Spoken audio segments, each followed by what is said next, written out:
language of the Hebrew man. Loud and clear, the language of the Hebrew man.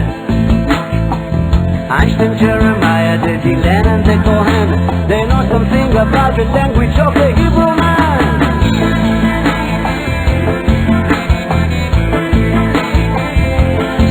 And when the Lord said, let there be light, it wasn't the language of the Hebrew man.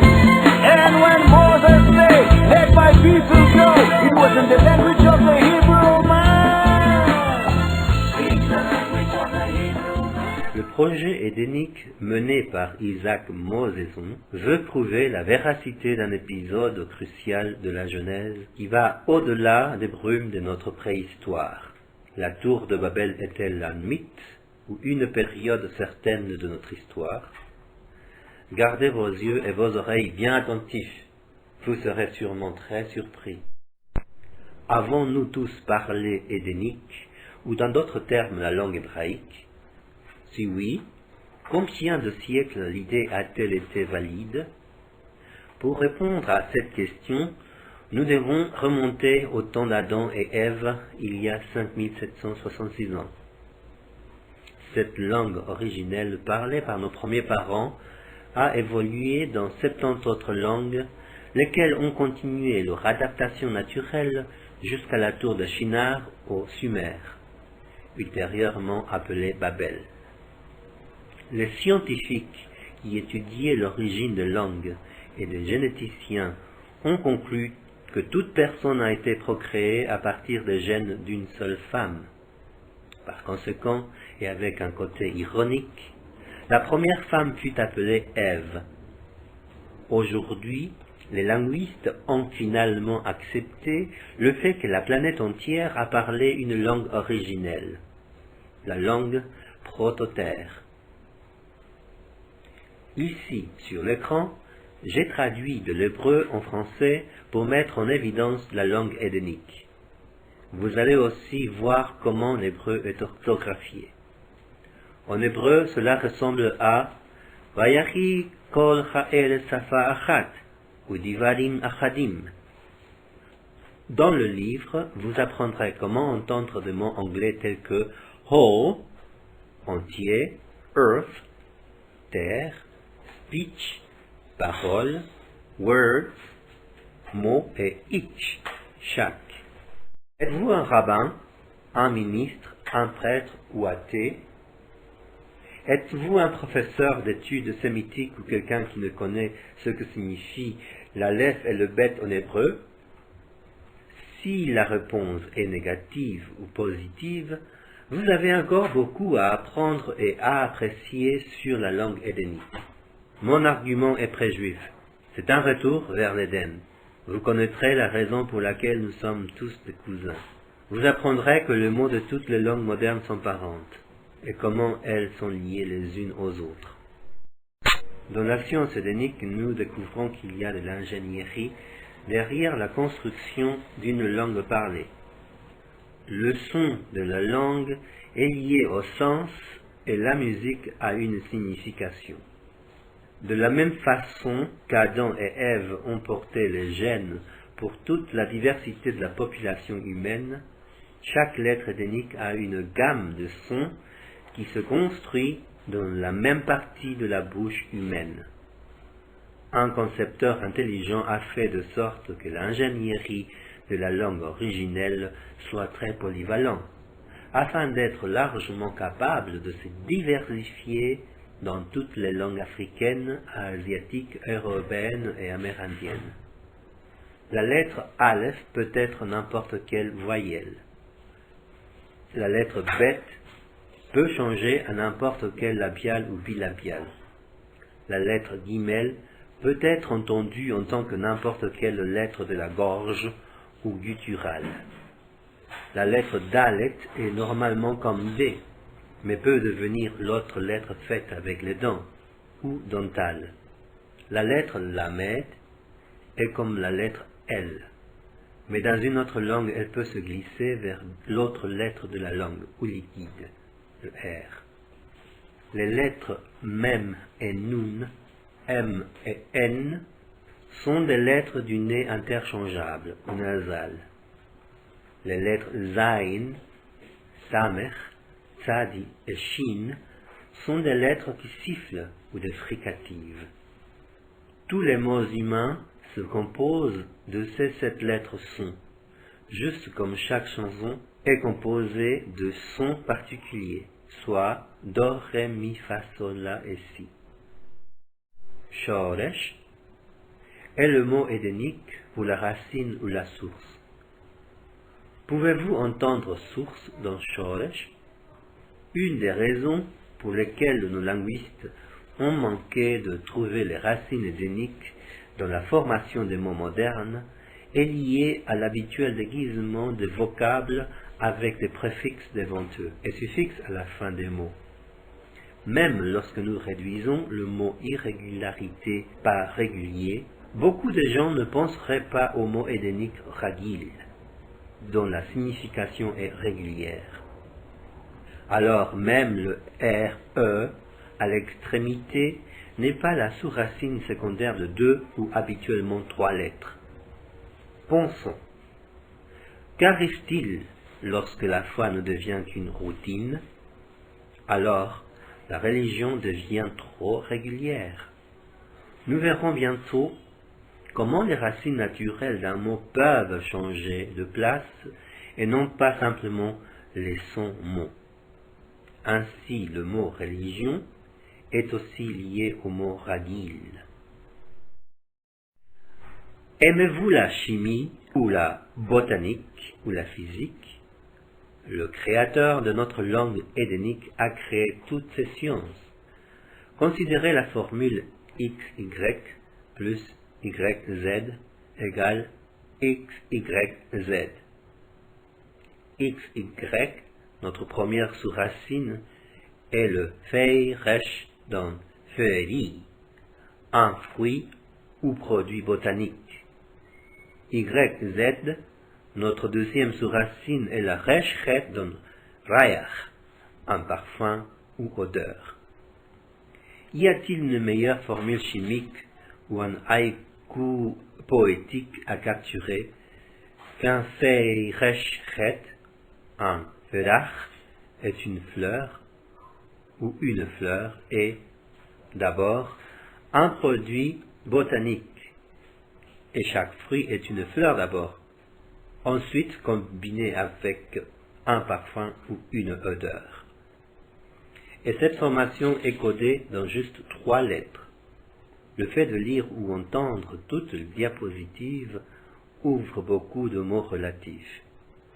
Vous devriez retourner aux diapositives plus d'une fois pour voir comment tous ces mots s'ajoutent.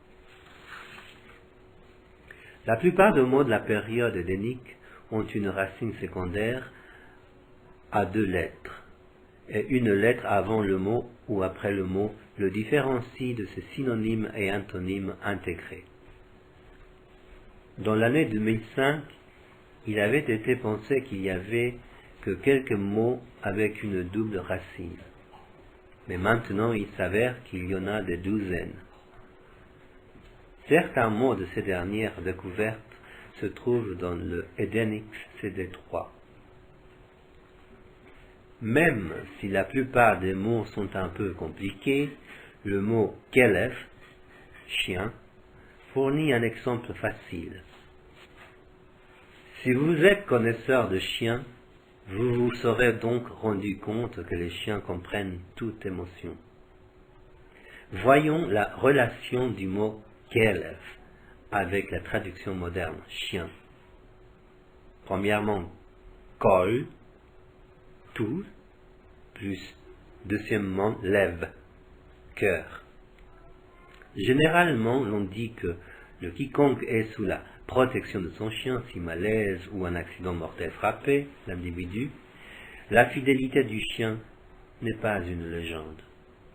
Le YZ ou le deuxième élément ici, la met bet LB, est le plus important dans des mots décrivant l'animal loup, en espagnol lobo ou latin lupus, et la LV dans le mot anglais de wolves. Le mot hébreu correspondant au mot loup, zev, n'est pas apparu parmi les mots modernes signifiant loup. Au contraire, le mot kelef fait l'affaire. Le mot kelef représente d'une façon générale la famille canine. De cette manière, son appellation hellénique est plus conforme que sa dénomination hébraïque. Il est possible qu'au temps de Noé, le genre canin ne se soit composé que d'un mâle et d'une femelle canidée.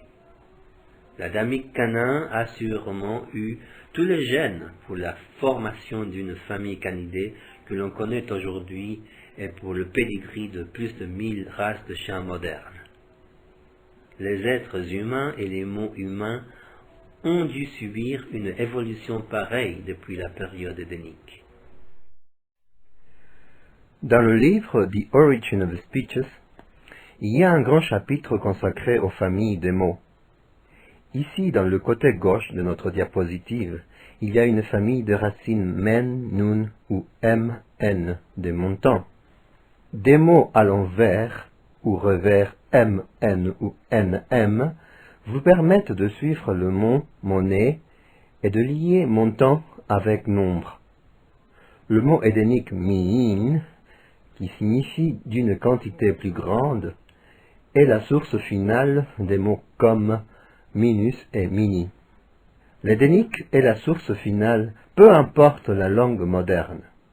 Mettons en évidence un mot français, la lune, moon en anglais, et du mona grec.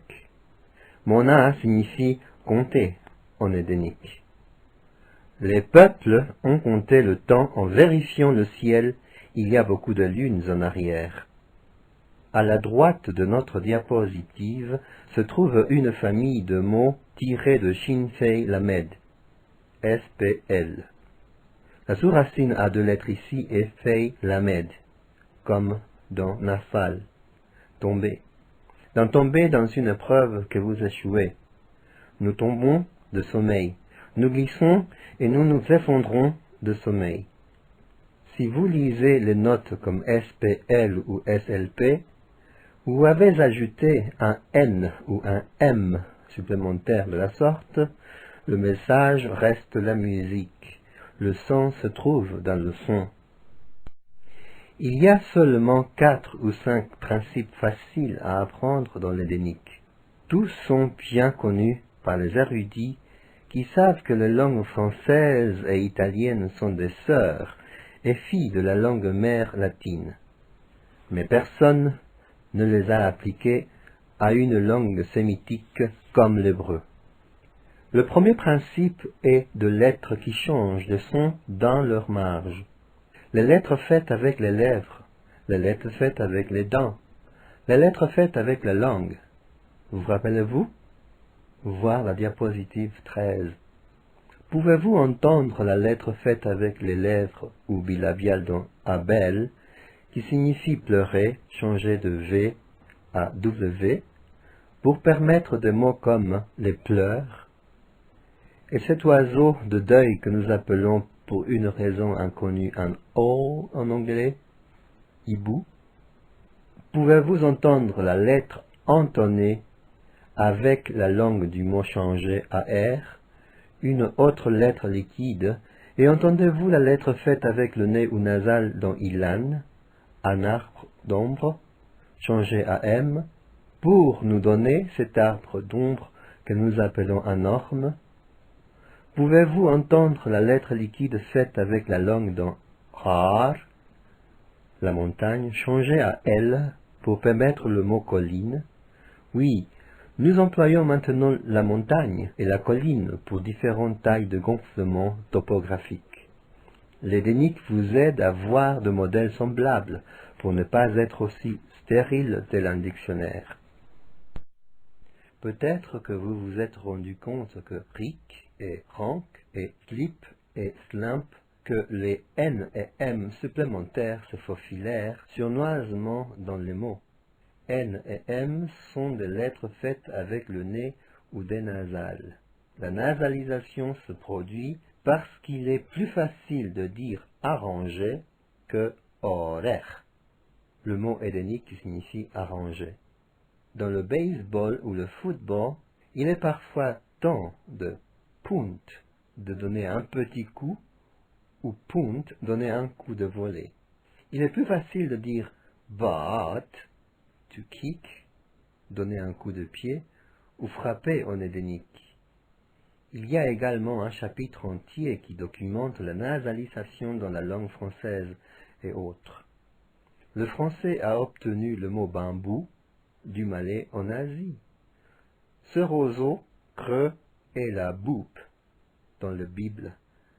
C'est un autre mot roseau, bête ou bébé tel que papyrus et papier. Encore, le M supplémentaire dans bambou est daboub, de n'importe quel roseau ou tube. Vous connaissez les changements de lettres. Ainsi, vous pouvez entendre probablement le mot pipe, ou fifre, ou un oboe. L'arabe est une ancienne langue sémitique. Est-elle aussi ancienne que l'ancien édénique? L'édénique hazir, le porc, est devenu le hanzir arabe, le porc. L'édénique plus ancien et encore l'hébreu plus récent ne nasalisent pas de mots de n'importe quelle langue. Il y a un autre chapitre qui démontre comment 2 des 3 consonantes d'une racine peuvent permuter de place. Ceci s'appelle la métathèse. Vous rappelez-vous des mots spear et slip? Nos dictionnaires ne peuvent pas voir que la construction SPC dans 2 mots spectateur, spéculant ou le spectacle est la même construction SCP que dans les mots microscope et même télescope. Les experts en langue moderne sont trop sceptiques envers n'importe quel mot provenant de la Bible. Ici, nous assertons que tous les mots cités dans cette diapositive sont des variations provenant du mot shin, kuf, fei, shakaf, regarder ou voir.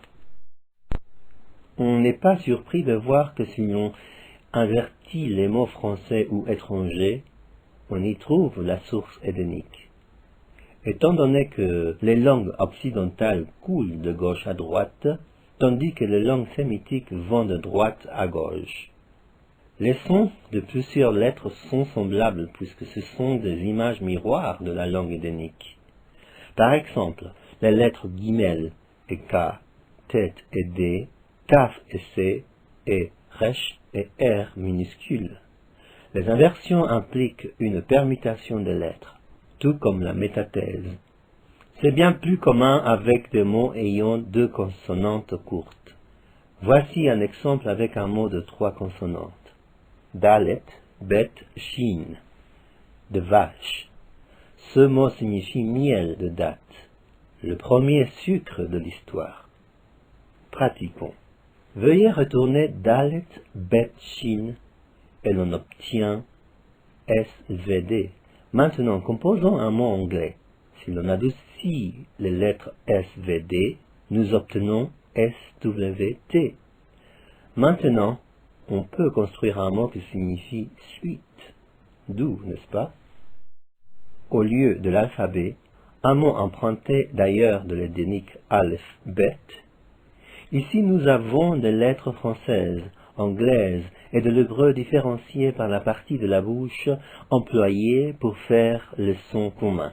Voici les lettres interchangeables faites avec les lèvres ou les bilabiales. Les lettres interchangeables faites avec la gorge ou gutturales. Les lettres interchangeables faites avec les dents ou dentales. Les lettres interchangeables faites avec la langue ou liquide. Les lettres interchangeables faites avec le nez ou nasal. Et les lettres interchangeables faites avec des sifflements, les sibilantes ou fricatives. Il y a une 7e branche qui est différente dans notre menorah, une perturbation du cerveau qui a créé nos 70 langues originales et groupes nationaux. Cette 7e branche implique les voyelles interchangeables. Même dans différents voisinages de la même ville, ces voyelles sont prononcées différemment. Les règles bien établies du changement de lettres s'appellent les lois de Grimm. Cette même observation a été observée par Rashi, un commentateur biblique français, beaucoup de siècles avant les frères Grimm. La nasalisation implique les lettres faites avec le nez ou les nasales. Nous l'avons mentionné il y a quelques diapositives en arrière. Et peut-être vous notez maintenant combien de fois un N ou un M apparaît de rien, lettre qui ne se trouve pas là sous la forme originale du mot de l'hédénique. Il est toujours facile d'identifier la nasalisation, et elle a aidé à déguiser l'origine hédénique des mots. Le mot anglais le plus commun est and. Ayin Dalet, odd, signifie davantage. En plus, la source du mot add, ajouter. Mais les érudits ne se sont pas rendus compte que and était la nasalisation de add, aussi du mot odd. Cette présentation montre comment ikel, courbure, se trouve derrière des mots nasalisés tels que l'angle, l'Angleterre et l'anglais. La nasalisation est si normale que même la forme originale de Jacques et Jacob, Jacob, a été prononcée en tant que Yankov et Yankel par quelques juifs européens. Voici une liste de mots de l'hédénique. Je vous dirai les significations. Et voyez si vous pouvez identifier les mots français nasalisés avant que la réponse correcte apparaisse. Atik signifie très vieux, très ancien. Abouf est un roseau ou une pipe creux. Mais nous l'avons mentionné. Daat doit sauter dans l'exultation joyeuse. Hake doit attendre avec intérêt quelque chose. Nofet et les adultères platoniques. Rachatz doit laver. Chouf doit frotter ou polir. Choc est la jambe ou la cuisse. Sok doit se plier vers le bas, la source de fléchissement. Safak doit gifler ou battre. Resh Ain et Ra ou Raag. Il est mal traduit en tant que mal. Hédénique Resh tient compte de WR en anglais. Voici maintenant un jeu interactif avec la métathèse, où les lettres d'origine hédénique ont permuté. De la colonne de mots français du côté gauche. Solliciter, pour prier pour, aligne avec l'hédénique bikesh, pour demander. L'obscurité aligne avec kadar, noir, triste.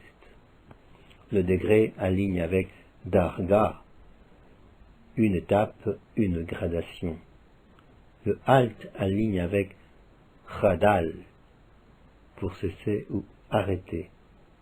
La grille aligne avec geder, une barrière, un discordant semblable aux barrières de périmètre de lignes verticales. Souvent, on doit être créateur pour voir le marché de ces milléniums de liens plus tard. Aligné avec étameur, ambulant, de mocher, pour se vendre. Et maintenant plus, comme jouer du violon, quelque chose, mais à l'étameur ambulant professionnel, réparer les articles cassés de ménage.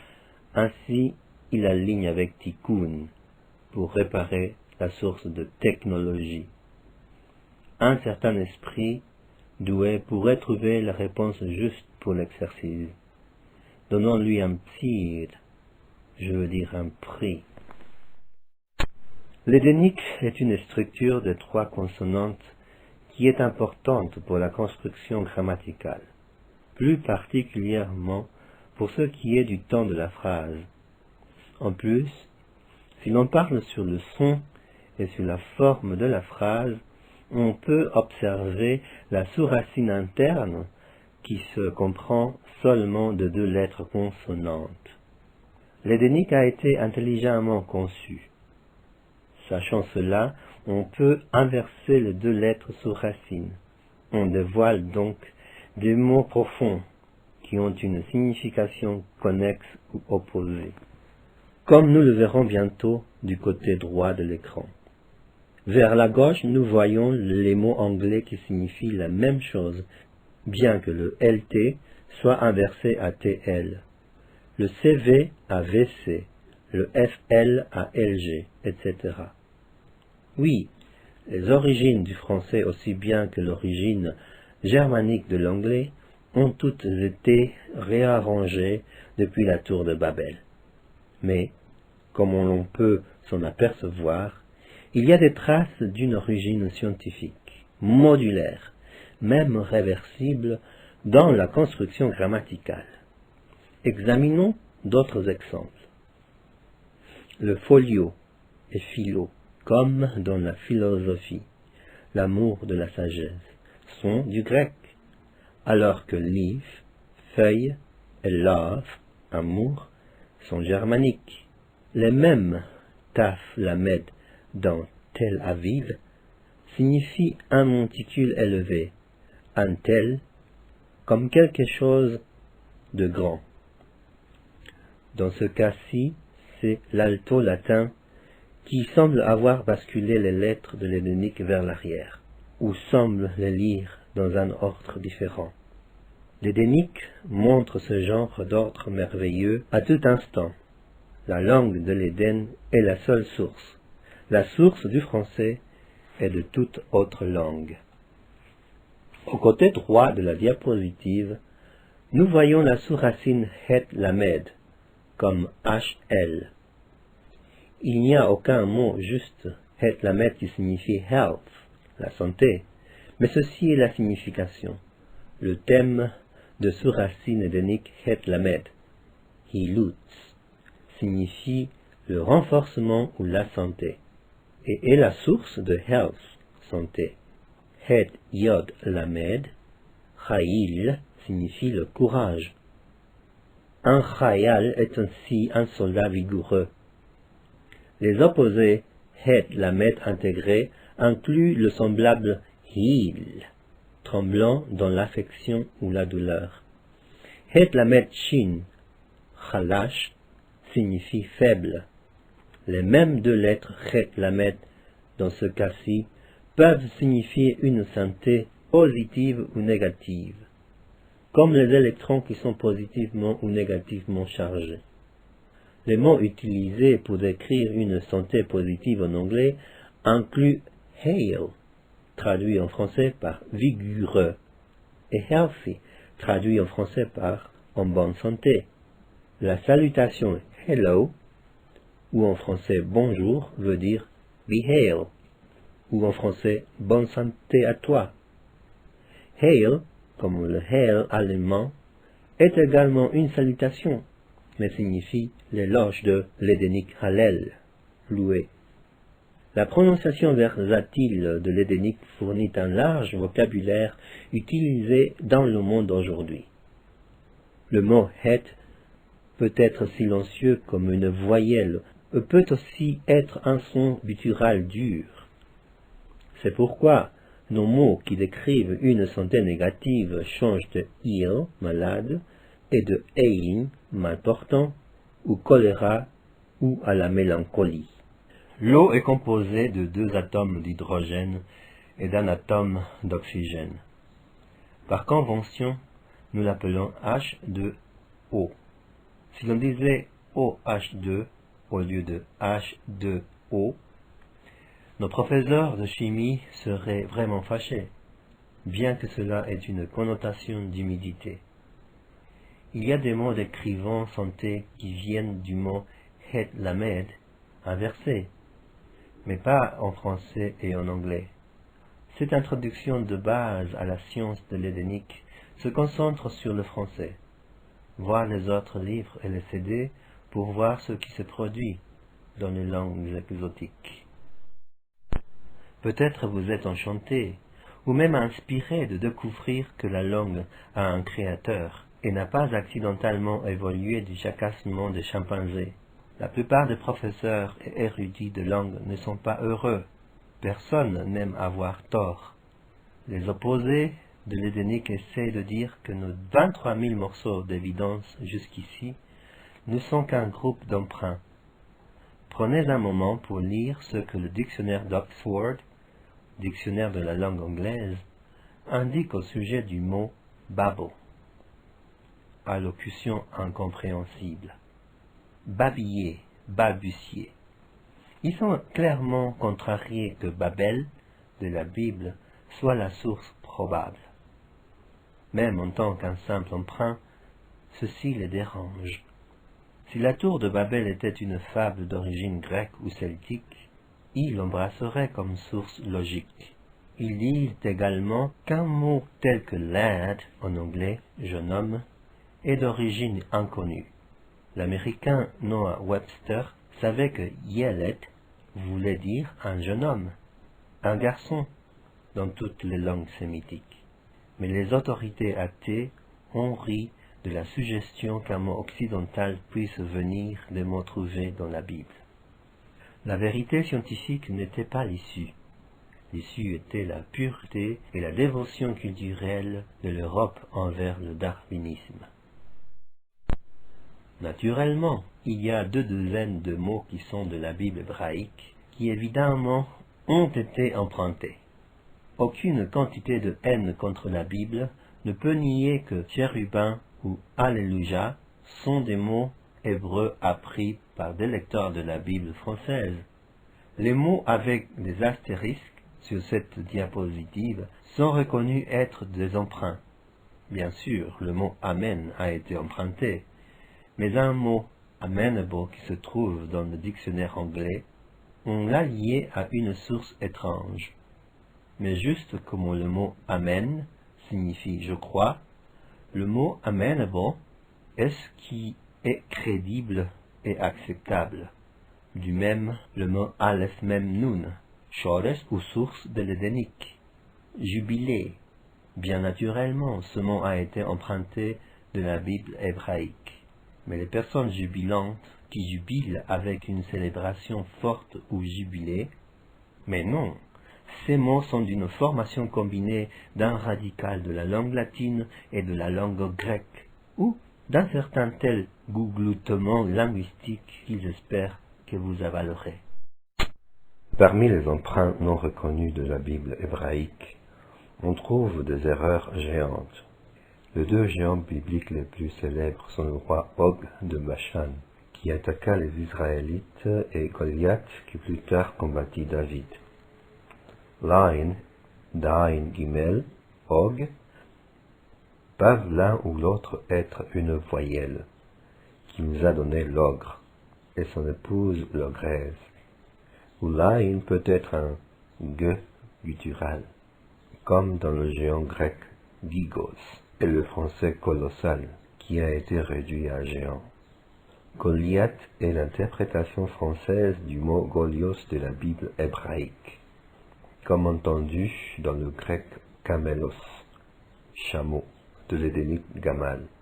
Les Grecs transforment souvent un guimel en un guttural plus dur, ou la lettre de la gorge K. Le Goliath serait Golios. Maintenant, vous savez d'où viennent colosse, colossal et colisée. Les érudits européens ont fait des erreurs colossales en supposant que leur culture et langue primitive ne doivent rien à la Bible hébraïque. La science de l'Édénique ne veut pas ajouter des mots manquants dans les dictionnaires. Chaque mot humain est inventé avec le programme de la langue d'origine installé d'une manière industrielle en Éden. En fait, sur l'écran est la réclamation de la Genèse que beaucoup de noms d'animaux génériques sont venus de notre ancêtre mutuel Adam. Bien sûr, il a parlé l'Édénique. Nous tous pensons toujours en Édénique. Les noms d'animaux sont une source idéale pour être introduite à l'Édénique. Les sceptiques argumenteront que les Déniques jouent au tennis sans un filet, puisque les lettres peuvent changer tellement. Cependant, il n'y a pas meilleure probabilité que de trouver une liaison parentale entre les Déniques et les noms modernes que la science humaine a donnés aux animaux. Pourquoi l'animal busard ou la buse signifie ce qu'il est? Personne ne l'a su jusqu'à maintenant. Regardez cette diapositive et les nombreux Betzain appropriés des mots BZ. Le busard et la buse, qui, comme le vautour, n'est pas un tueur courageux, comme le sont un faucon ou un aigle. Le busard descend sur les morts et vit en tant que voleur de tombes. Il prend un butin abandonné, ou mange d'un pillage trouvé sur le champ de bataille.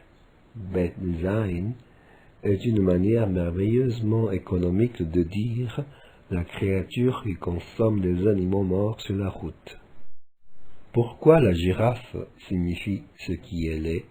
Les dictionnaires vous feront tourner la tête avec des théories ingénues. Adam a vu cet animal tel un long cou en marche. Le Dénique Ein Reshfei peut être prononcé Oref. Ceci signifie le dos du cou ou du scruff. Laissez tomber le S supplémentaire dans scruff ou scarf, écharpe, pour deux mots supplémentaires de cou. Le CRV dans la cravate n'a pas ce S faux qui a pu être venu du vieux préfixe français commun S. Voyons maintenant l'avant du cou, la gorge. Notez-vous comme la grue et le héron sont tous des oiseaux aux longues gorges ou cou, avec un guttural dur, lettre faite avec la gorge, puis un R, et souvent avec le même N à l'extrémité, qu'entendu dans le mot de la gorge comme le groan, gémissement, et croon, chantonne. La gorge de l'Édénique est galonne. Maintenant, vous savez pourquoi la cigogne polonaise est un Gerachn. Toutes les personnes pensent souvent en édénique. C'est le seul programme de la langue donné à l'homme moderne. Le babillage de Babel affecte l'adaptation dialectique d'une langue. Il y a beaucoup plus de façons de penser Gimel, Resh, Nun. Mais le résultat est lié à l'édénique. Maintenant, pour un oiseau vorace et particulier, le raven en anglais, grand corbeau. L'édénique Ein Resh Bet est habituellement prononcé Orev, qui signifie raven ou corbeau. L'oiseau aussi noir que le Ereb, soirée, soir en édénique. Vous pouvez voir et entendre comment c'est une source fine pour le raven, le corbeau. Mais c'est encore meilleur. L'Ain germanique doux concorde avec le mot raven anglo-saxon. Raffen, l'Ain méditerranéen, dur et court, et guttural, est derrière des mots de raven, comme le latin corvus et le cuervo et corvato espagnol. La source absurde du dictionnaire pour le crow, corneille, est une forme de cry, un cri, avec un W mystérieux à l'extrémité. Quel oiseau n'a pas un cri? Quel genre de scientifique a écrit et a lu ces ouvrages de référence défiés par le sémitique? La Bible appelle ces petits oiseaux noirs et merles, Biné Haoref, les enfants de l'Ain Resh Bet, également prononcés comme GRB ou KRV. Eh oui, l'édénique a des sceptiques. Les allés manger du corbeau. C'est une expression des États-Unis qui veut dire admettre qu'ils sont erronés. Le gopher est le bêcheur ou excavateur des tunnels prolifiques de la nature. Les dictionnaires estiment que gopher vient du mot ruche. Un changement guttural simple de head à G permet au gopher venir de gopher, pêcheur, excavateur. Les Américains indigènes n'ont pas emprunté des mots aux Hébreux. Ils ont su ces mots d'Adam. Le mot algonquin, sakinka, nous a donné l'anglais skunk et le français sconce ou moufette. Sacan signifie puer, empester en hédénique. Avec une métathèse, vous pouvez entendre le mot stink, puanteur, aussi bien que le scandale, qui est une grande puanteur. Le cheval n'a aucune signification connue. Il y a longtemps, à l'aube de notre histoire, le mot cheval doit avoir été aussi clair que des noms descriptifs, comme celui de la sauterelle. Un hearse était une charrue raffinée tirée par un cheval. La bourrée en hélénique est horesh. C'est pourquoi le nom cheval ou horse en anglais a été seulement employé par les Anglais, puisque seulement ils ont labouré avec un cheval au lieu d'un taureau. Le cheval en allemand est Pferd, de la mule, de l'hédénique Pferd. Le laboureur normal de la nature est le Schor, bœuf, taureau. Il laboure avec des mots de Shin Resh, tels que Shura Yashar, une ligne droite. La langue universelle, si on apprend le vocabulaire compact de l'hébreu biblique, quelqu'un aura plus de facilité à maîtriser plusieurs dérivés de chaque mot. Par exemple, apprendre que Dalet, Resh, Kaf, Darech signifie une route, voie au chemin, une direction. Ainsi, vous pourriez apprendre rapidement ces quelques mots qui suivent.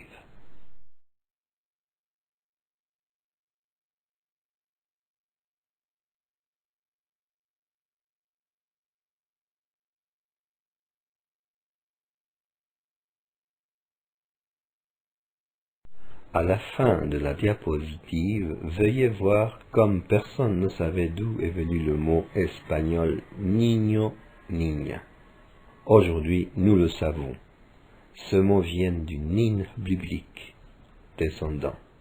Le karaté est un mot japonais bien connu de par le monde. Ici, il se décompose en deux mots, tous les deux à l'envers et exactement capturés dans l'hédénique. La matière de cette diapositive et de la présentation elle-même est plus que l'étymologie. C'est l'histoire d'un mot.